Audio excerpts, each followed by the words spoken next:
I'm going to tell you 3 things that you must do if you're going to start your own solopreneur business. The 3 most important things you have to know to start your own solopreneur business. Number 1, you got to call on people who can give you money. Number 2, you got to sell something small first before you sell something big. And number 3, you got to make yourself seem bigger than you really are. I had a guy call me today, really nice guy, got referred to me by another friend. And the friend emailed me and said, you need to talk to this guy. He's starting his own business. He's really nice. I told him he ought to talk to you because I know you've been through a bunch of stuff and you've been through where you are. Maybe you could help him some. I said, man, I'm happy to talk to him. And by the way, if any of y'all are already on this journey or you're thinking about going on this journey and you want to talk to me about mine and maybe see if I can help or offer some feedback, I'm happy to talk to you. But this guy was really nice, about 40, smart guy, had been in corporate America, got the hell out. Now he wants to start his own thing. He has a franchise who's got some framework. But he met me because he talked to a friend of his who said he should meet me. And then after this, he was going to meet with a CPA that his friend said he should meet. And so he's having happy meetings with friendly people or friendly meetings with friendly people, right? Which is a great way to stay busy. But it's not a great way to make money. And we had this great conversation and he's met all kinds of people and he's gone out to his network and he's reached out and he's had lunch and all this stuff with different people. And I said, how many people have you called? I said, how long have you been doing this? He said, since August. And now it's October. And I said, okay. I said, how many actual business owners have you sat down with since that time? He said, 3. I said, okay, how'd that go? And he goes, one's kind of a maybe, and the other 2, just wasn't the right thing. I was like, okay, that's cool. I understand that. I said, how many do you have lined up? And he said, kind of none right now. I'm kind of hoping to get referrals, into people. And I said, that's so great. I said, good for you. And I hope that works. I said, but the reality is you're not in business until you have run through your list of friends. They've referred you to their friends and everybody said no.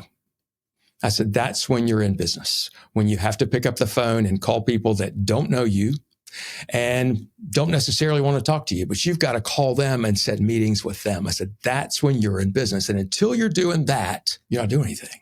You're kidding yourself. And the longer you delay doing that, the longer it's going to be until you get paid. Because your friends want to help you. They want to make introductions, but they'll introduce you to people who'll be happy to have lunch with you. Well, my guess is they'd be happy to have lunch with you when you're in corporate America. They'd be happy to have lunch with you if you're retired, but not necessarily because they know you well enough that they can refer you a piece of business.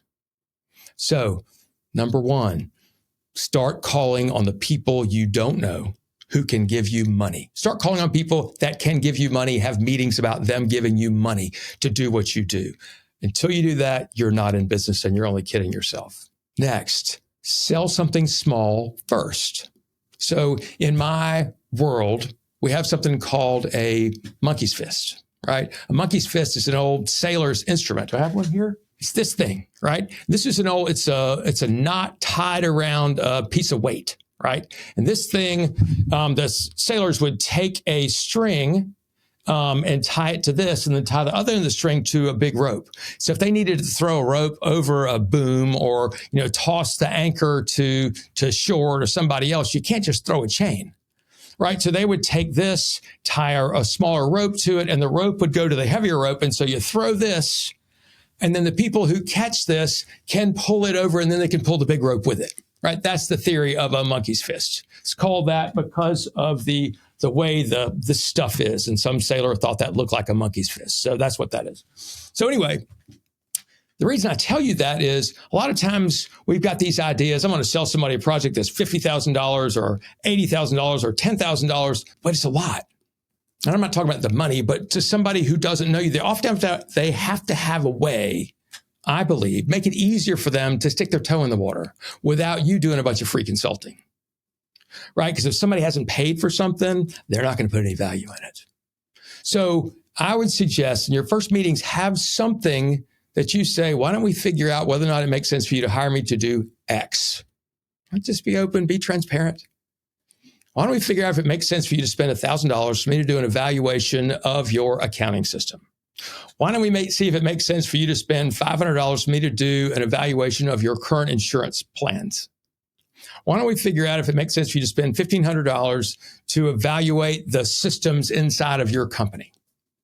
Right? You do something much more than that, right? But what you're doing, right, is you're getting paid to do something you might have given away in the past. You've got to find people who are committed to fix a problem. So your first sales call is to see, are they $500, $1,000, $2,000 committed to fixing a problem that you perhaps discover in your sales call, right? Because if they say, yeah, this is nice, but it's really not that big of a deal, or hey, yeah, this is really important, but I don't want to spend $1,000, you shouldn't spend any more time there. It's much easier if somebody's written you a check the first time, what they're telling you is, I think you know more than me, and I trust you with the information you're giving. If 3 people give them something for free and they pay for the 4th, guess which one they're going to look at? The 4th. And chances are, if they've paid you, they're not going to be talking to anybody else. You can tell who is committed. You also knock out your competition. I mean, how many plumbers do you call? Right? You call one, they say it's a $150 service charge to drive out there. Do you call 3 more? Hell no, you don't. You say, okay, let's do that.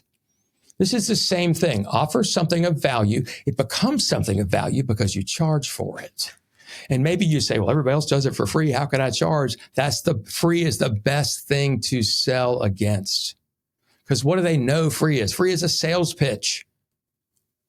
If they paid money for it, you can say, look, I'm going to give you unbiased advice. What I may end up telling you is you don't need to change a thing, which is the truth, right? That does happen sometimes.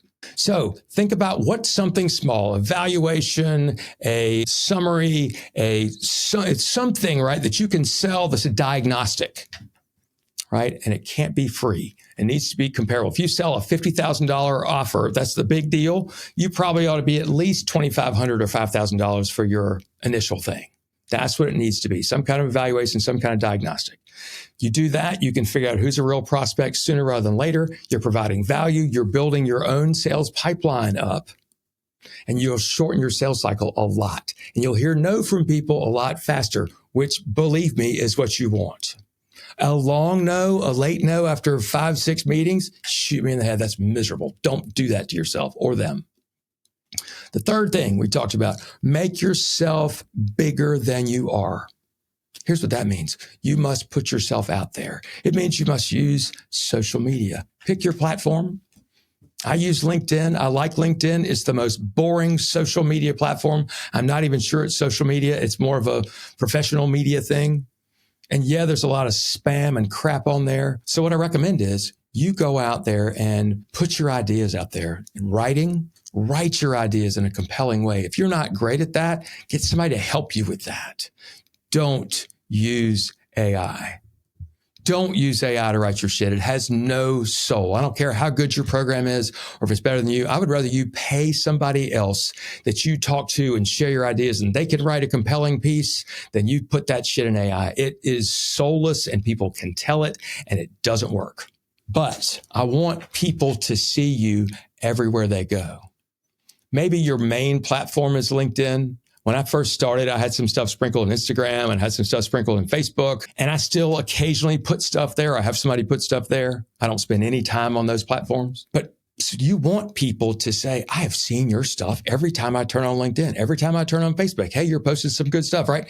This just makes you seem bigger. It's one of these things, is a marketing old saw that says you need to touch somebody 12 times, not physically, 12 times before they even know you exist, before they know your thing is even there. The people that will buy from you won't be your friends that think it's cute. It's going to be the other people that maybe are friends with your friends and your friend likes it and all of a sudden it shows up on their thing. And all of a sudden like, oh, who is this guy? Who is this person? What are they doing? But I talk to people and they're afraid to put themselves out there. I don't really want to do that. I'm not very comfortable doing this, that, and the other. That's fine. But understand your discomfort, your staying in your comfort zone and not wanting to promote yourself. It's a huge mistake. And when I say put yourself out there, I mean 4 times a week. I want you to work on putting out a compelling piece of content. Tell a story with a lesson. Make it tight, right? Work on your writing or have somebody help you with your writing. Tight, compelling, punch in the face message over and over and over again. Show people who you are and what you believe. The more you show people who you are by what you believe, you will attract those people that you want to attract.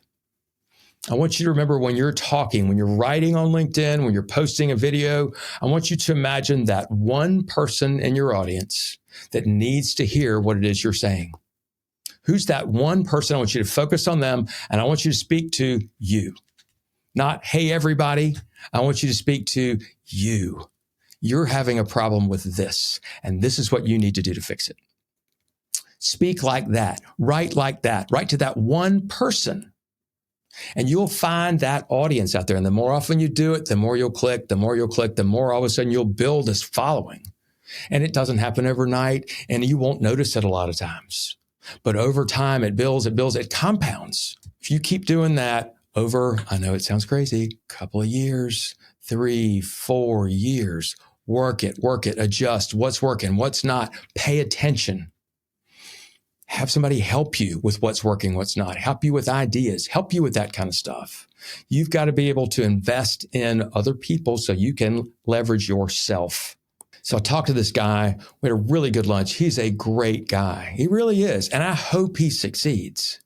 But there's a level of you got to get your ass kicked. You got to put yourself out there. You've got to invest and you got to find something small you can sell. People aren't going to buy just because you're excited. They're going to buy because they have a problem and they trust you, maybe a little bit at first and then more later, to solve the problem.